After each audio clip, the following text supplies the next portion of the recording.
Hello everyone, Kenoki here, and today we are gonna cast the third game between Salami and Snoopa. It was played during Golden League 2. It's on top right there. You can see during the qualifiers, Salami versus Snoopa, two extremely good players. One of the highlights of that first day of Golden League, and they are gonna face each other for another mirror match, Roos versus Roos on Holy Island. Holy Island, once again, a map that I love.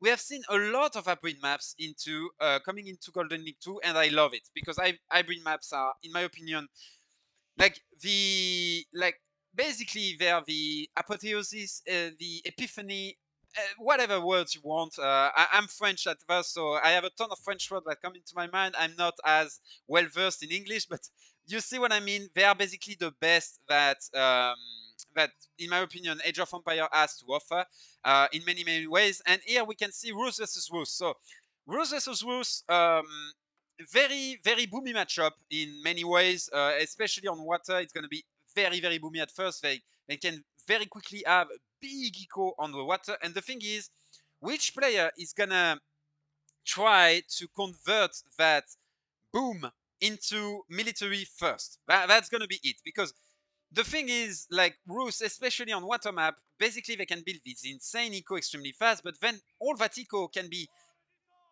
transferred back into military in the blink of an eye. And the thing is, are the players gonna go for that very quick transition into military on water, or are they gonna try to keep basically their economy on water?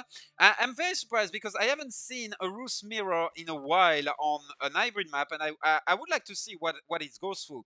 Are they gonna go for a stable in order to try to divert the intention from the water and get it back on land? Gonna see a lot of questions, as you can see. Both of them are gonna go for straggler chief first. That's in order to get more fishing ships onto the water. We can see on the side of Salami some idle time here on the dock, less idle time on the dock on the side of Snoopa, because Snoopa has committed more villager onto his wood. However, not that much of a delay as we can see on the side of Salami.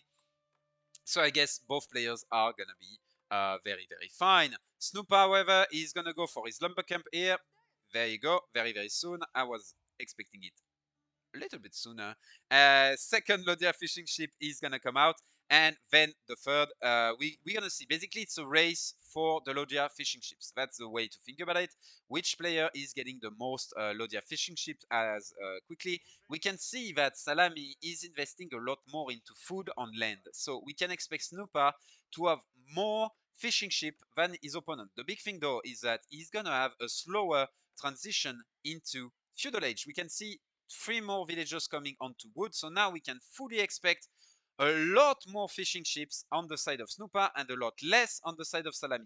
When it comes to the bounty, we can see equal bounty on both sides. Here you can see they took equal bounty because we can see here the gold is exactly the same. So 140 bounty on both sides, basically 2 hunts on both sides. I'm not sure, are there wolves on this map? I don't believe there are wolves. Maybe there are no wolves on this map. Then we are going to have the contest for those boars in order to get the extra bounty. We can see Kremlin is coming up on the side of Salami. Kremlin, very interesting. So the Kremlin is going to boost both his wood gathering rate, and what it's going to do, it's also going to secure his wood. So I really like this play. We can see on the side of Snoopa that his transition, as we said, it is going to be slower, but he's going for a fourth fishing ship, while his opponent is only going for the third. So clearly an advantage in terms of eject time on the side of Salami, but an advantage in terms of economy on the side of Snoopa. The big thing is, what is going to happen is that Salami is going to try very likely to get one of these boats to be aggressive on the other side of the map as soon as the edge is up in order to try to equalize. But his opponent may be able to react fast enough. That's going to be the big question. Are we going to see a ship going forward on the side of Salami? For now, we don't see a ship going forward, so I'm not expecting that much aggression on the side of Salami, because otherwise, you already want one of those ships to basically go forward, go here, get that transition done, and boom, you immediately hit your opponent as you are into Feudal Age, Golden Gate coming up on the side of Snoopa. He's rushing it. I wouldn't be surprised if he saw that Kremlin. So Golden Gate on one side, no the Golden Gate on the other. What does that mean? That means that Szalami is going to have to go on to gold, but his wood is going to be more secured. On the other side, no need for gold, but a wood line that is less secured. However, we can see the wooden fortress is coming up. So, like, is either player gonna go into a knight transition in order to try to put some pressure on his opponent? I'm not sure. Likely gonna have more success on the side of Snoopa because that gold mine is actually very, very exposed. Even if that gold mine is safer, sorry, that gold is not. So yeah, I'm expecting some kind of a knight transition at one point, but from which player I'm not sure. So we can see here an archer chip is going to come up on the side of Snoopa, and we see an Hulk on the side of, an Hulk on the side of Snoopa, and an archer chip on the side of Szalami. So usually, if you have seen the previous games that I have cast, the previous game that were on hybrid maps, usually players favor those Hulk first, because Hulks, they do better versus what can basically kill your fishing economy. Your fishing economy, it can be killed in multiple ways. It can be killed, of course, by hulks, by short ship, or by boom ship. Basically, hulks or the warship, they do well against both archer ships, and they do well against other warship. They don't do well against explosive ship, but if your opponent makes explosive ship, then he's not gonna snowball truly on water.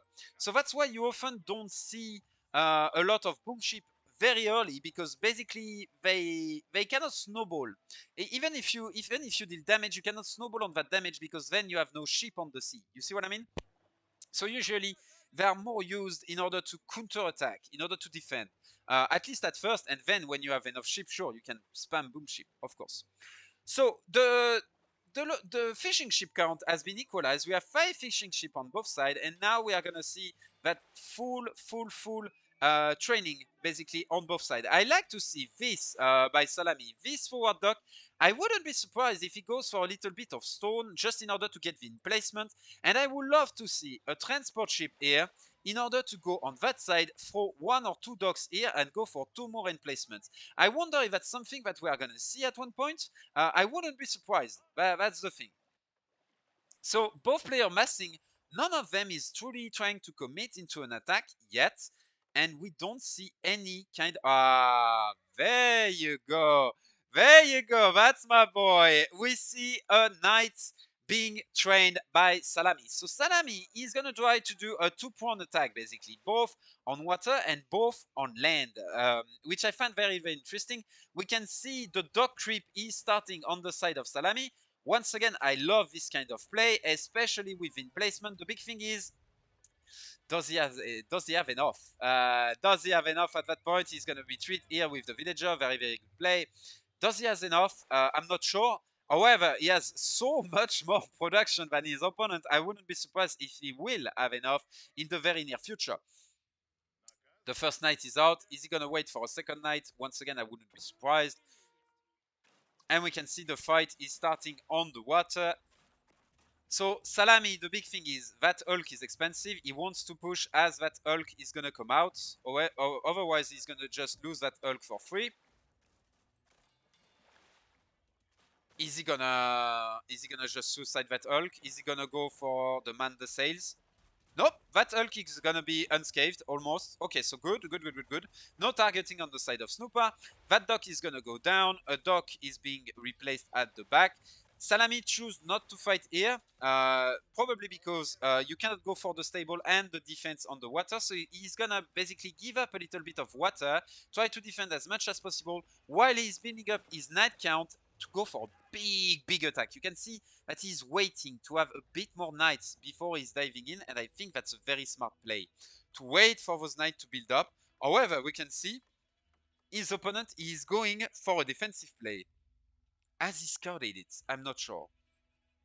I don't know if Snoopa saw this. I am not sure. Maybe yes, maybe no. But we can see a lot more ship on the side of Snoopa than there is on the side of Szalami. However, do not underestimate defender advantage, especially when those boom ship are starting to come in.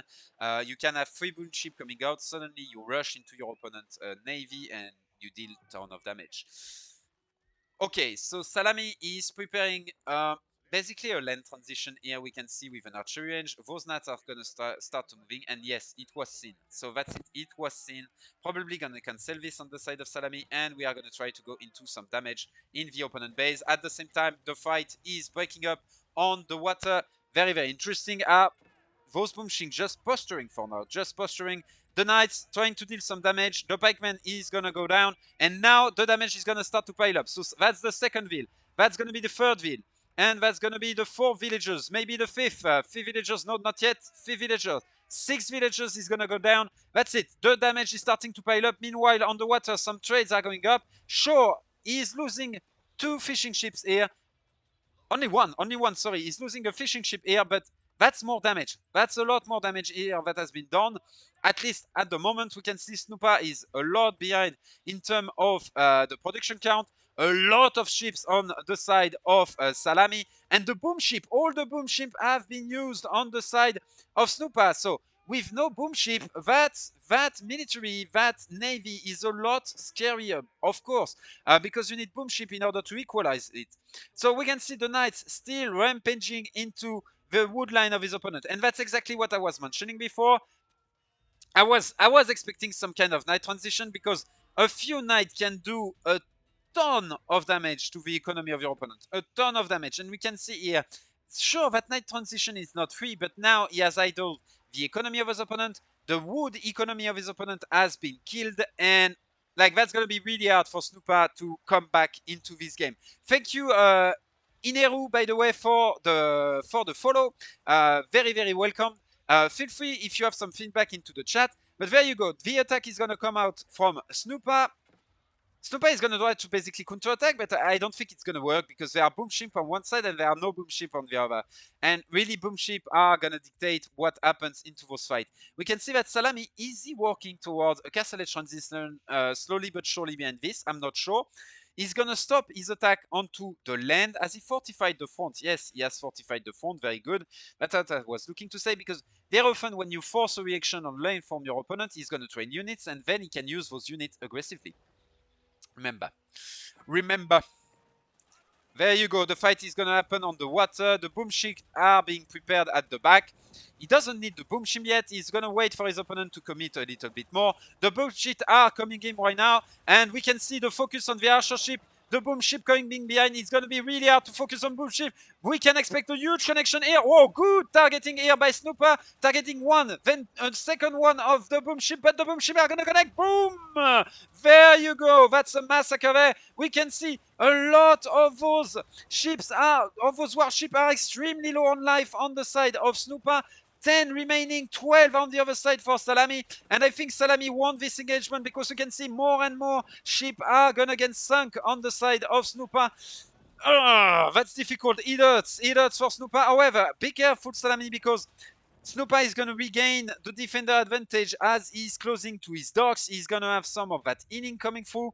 So is Snoopa going to be able to recover? I'm not sure because as we can see, the villager gap is starting to do a lot of hurt. And we can see that Szalami is working towards a castle edge behind this. So this is only the beginning, if you see what I mean.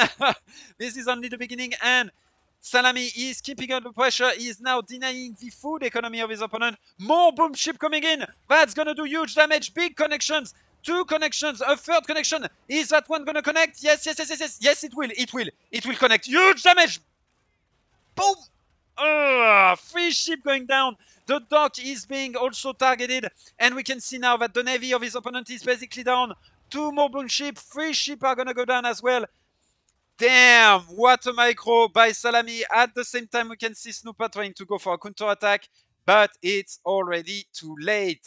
Very, very well played here by Szalami. I loved the 2-pronged attack, both on the water and on land. I was really expecting this in this matchup. I really think as soon as you have a civilization that has some knights, going only for the water is a mistake. You should try to go for both. you should try to gain some time on the water in order to get a few knights. You saw just 3 knights are enough. You get a few knights, and with those few knights, you basically kill the wood economy of your opponent. You idle it, and then you take back control on the water, because those few knights are going to force an equal reaction on land, or they are going to just rampage the entire economy of your opponent. And so it makes it so your opponent is basically stuck. And I really like this from Salami. I really think that little knight pressure, especially hiding it like this, sadly his opponent saw it, so it had less of an impact, but I really think it was extremely smart. Also, not sure about the difference between the Kremlin and the Golden Gate. I think both are fine, but really, really good game overall. We can see like Snoopa trying to play it, basically giving the initiative to his opponent in order to build up into a timing that was both a push on the water and a push on land. I really love this, and I really hope you appreciate it as well, guys. We are gonna go for one more game on stream, Snoopa versus Salami, just after a really short break. If you're on YouTube, make sure to subscribe, like, make sure to comment the video if you can. Thank you for 4Z4 for your follow. And yeah, I see you next time, guys, and bye bye.